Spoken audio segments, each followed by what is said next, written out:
Je crois qu'il faut rester très humble par rapport à ça. On a des forces contre lesquelles on ne peut pas lutter. Mais par contre, effectivement, on peut accompagner l'évolution de ces écosystèmes pour qu'ils soient les plus résilients possibles et les plus diversifiés.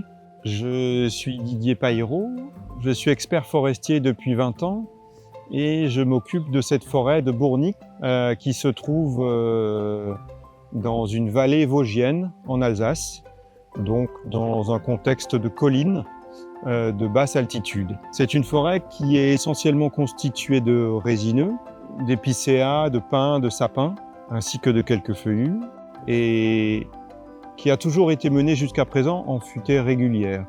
Et depuis 8 ans, nous essayons de mener cette forêt, d'appliquer une gestion en sylviculture à couvert continu. Donc les forestiers ont été habitués de tout temps à planifier sur le long terme l'évolution de leur peuplement.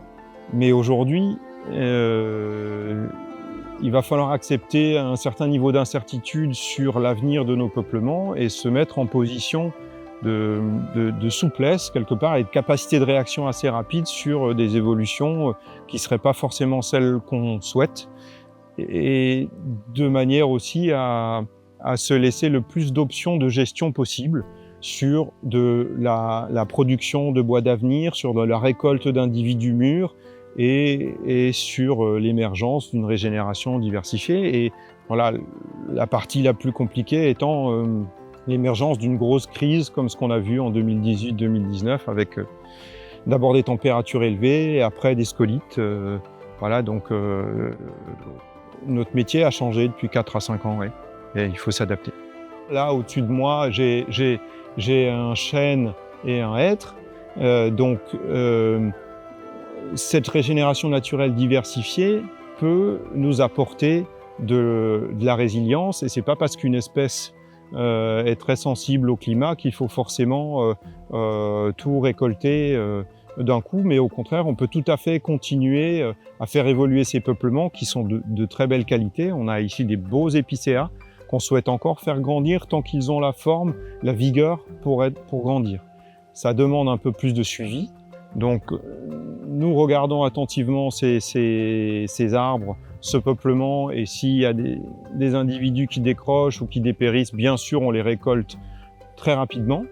Mais en attendant, on essaye de maintenir un couvert continu pour favoriser ce mélange des générations d'arbres et cette diversité d'espèces qui, pour nous, est un gage de stabilité.